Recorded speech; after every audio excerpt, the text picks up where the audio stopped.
Hey guys, happy Thursday. Off to the river this morning. Was just thinking of that Creedence Clearwater song about the river, down by the river. I can't think of the lyrics though, it's bugging me. Look at this, guys. Look at this.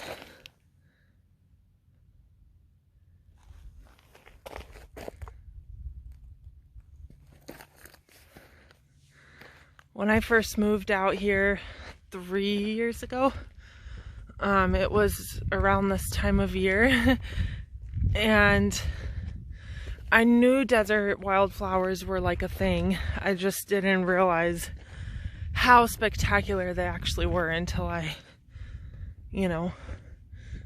moved out here. So this is basically my favorite time of year, is my point. Actually, no. Winter's pretty too, because when the red rocks get snow on them, it's really beautiful. I am going to take a break though, because I might say hi at the river too, but I just have a message that I want to share pertaining to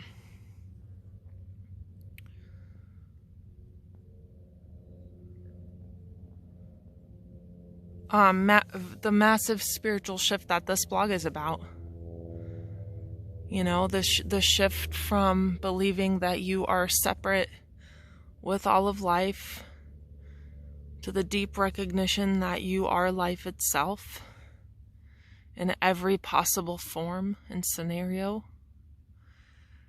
And these videos here are basically a witnessing of that shift. And there was a profoundly empty space that was developed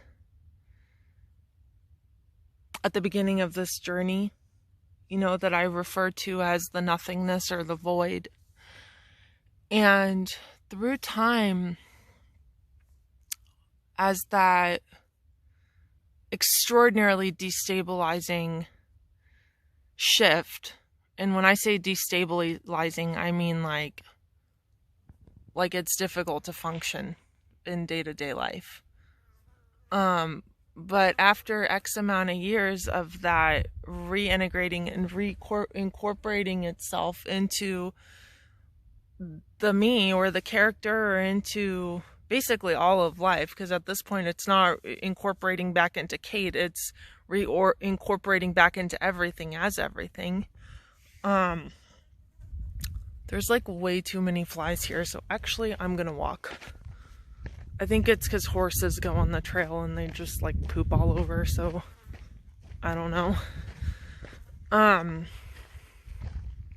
Oh my gosh, these flowers.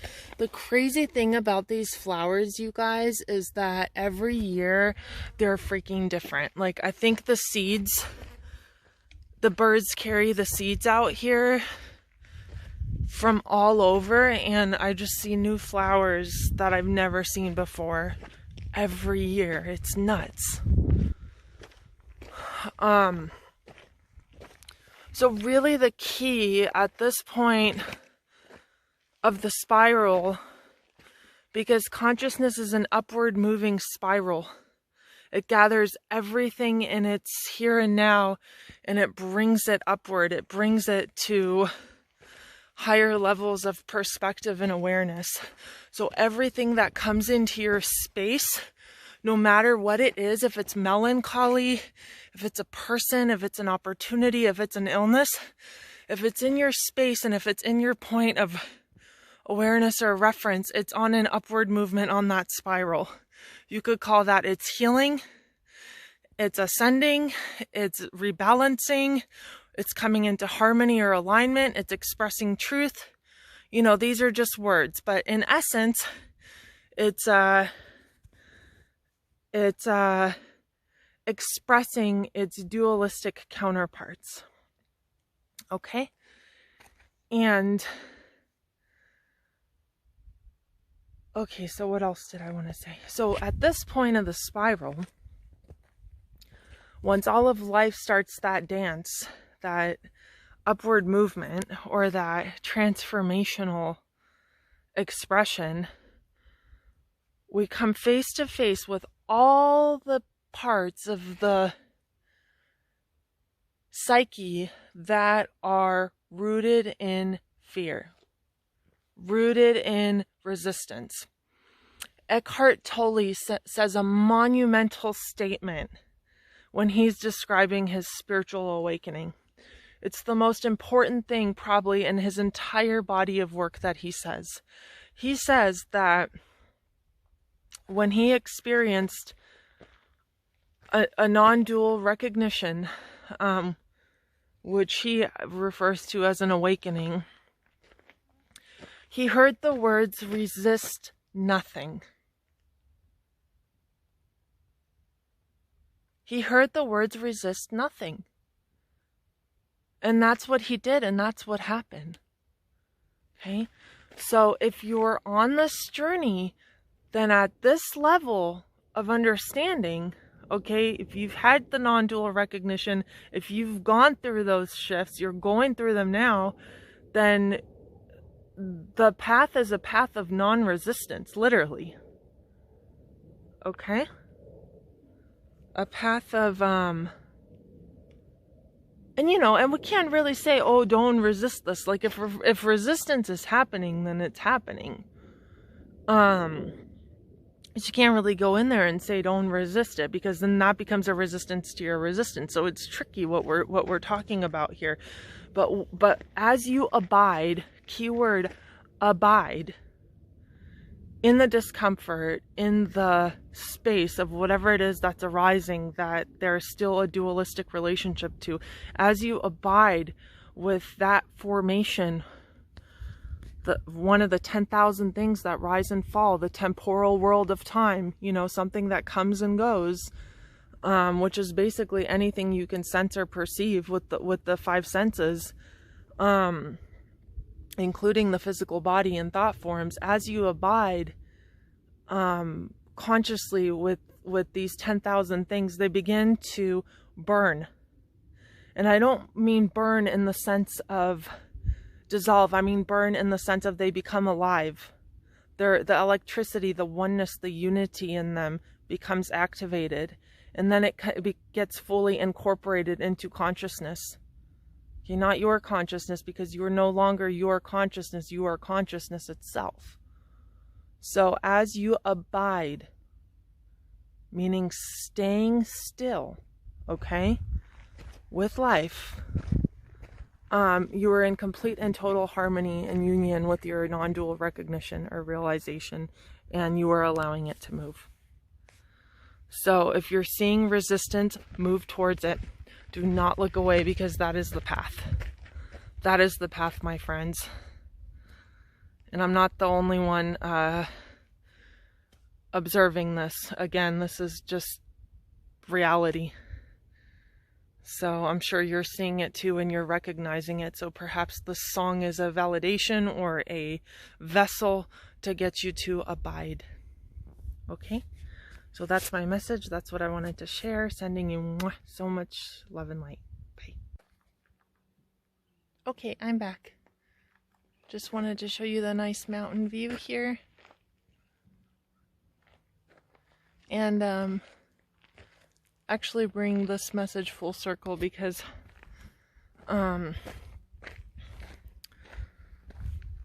well, basically that word abide is really saturating what's coming through here, and I want to kind of explain that there's a difference between personal awareness abiding and then the abiding of that which you are. It's kind of like all of nature, all of the birdies here, the river itself, like your body, you, all of this abides, like it's effortless, like it's already here. It's not really like using anything or needing anything to be here in order to abide. So I understand that there's different levels of perception that are integrating some of these messages, and I feel like I really need to make that key distinction of, you know, stillness or being here or practicing presence really not being that which I'm talking about. Although I think that's very good and very healthy. And if you are, you know, undertaking a practice like meditation or yoga to still thoughts, then that's really good. But that's not what this is talking about. This is talking about the stillness of your being that already is effortlessly. It requires nothing to look, to see, to be, to know, to experience itself. It's already doing that. So this is a return to that deep recognition, that deep integration of who you are. And I'm gonna just do a quick also little video at the river so that you can see what I'm talking about. Okay? See you soon.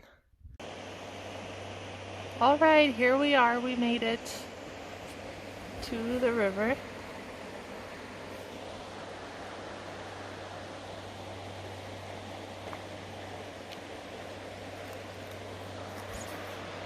Nice and flowy.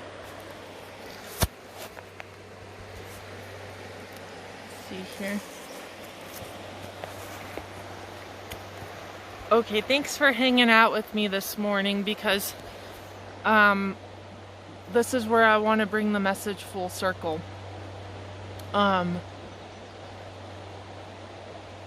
So what consciousness is doing on the spiral, in essence, is that it's integrating. It's reintegrating. So it's pulling everything in through itself, into itself, and as itself. Again, that's what shadow work is. If you're working, or if you ever worked in therapy, psychotherapy, or psychology, then that's essentially what a psychologist will facilitate for you, is that process of integrating repressed energies or aspects of you that are in resistance to all of life, right? And a psychologist will help you examine that, see that, and hopefully essentially help you bring that energy back into harmony. So basically when when the consciousness is in resistance to something, what it's attempting to do is reintegrate itself back into itself. So it's splintered off somewhere for whatever reason, you know, some trauma or some belief or some dualistic perception. It's splintered off, and now during this awakening process, it's attempting to come back home or come back into harmony with its ecosystem. So it's a dance. And that basically tells us that, like, if there's resistance, then that's where awakening's happening, right? So a lot of people get stuck in their non-dual recognition, or in their, you know, that movement back out from nothing to everything, because they're not ready or willing to basically, let's see, how do we put this? To basically allow consciousness to make the adjustments that it is attempting to make through the psyche. So that's why it's not really the best thing to throw away the whole world of thought forms and to say, you know, that's not me. I'm just going to keep pushing that aside, because it'll keep creating more resistance. It'll increase that repressed energy and that blockage. So so the reason that I came down to the river, well, I didn't know this is what I was doing, but this is why I want to bring it full circle, is that with this abiding, with this non-resistance, or with this surrender, call it what you will, it doesn't matter. We all can interpret this in our own unique ways. But like telling yourself to abide by something that's uncomfortable is like attempting to block the flow of this water, which I can't do, because it's a river. It's going to flow. It has its flow, and you too have your flow, right? So abiding just means being your flow. being your flow, being that resistance, consciously just knowing that resistance is your flow right now. You know, reintegration, shadow work, that's your flow right now. Or if not, then healing's your flow. And a beautiful expression of unity is your flow. However you want to describe it. Gosh, this water's so clear. Can you see that?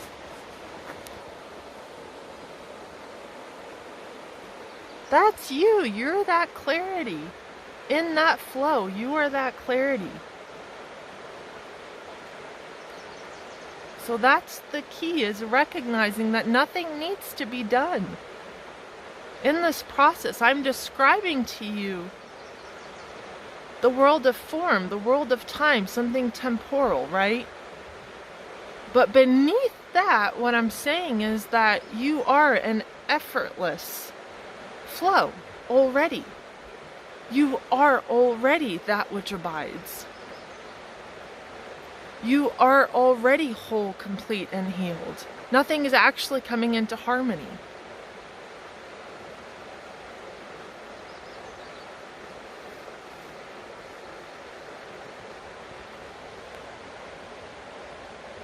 But we also can't say, okay, well then everything's a dream, right? Because this is about pulling in life. Letting life come into the front seat, to the driver's seat. Allowing that energy to be brought forward. So, yeah, that's the deal. Enjoy yourself wherever you are. I'm going to head home, and I will see you soon. Take good care.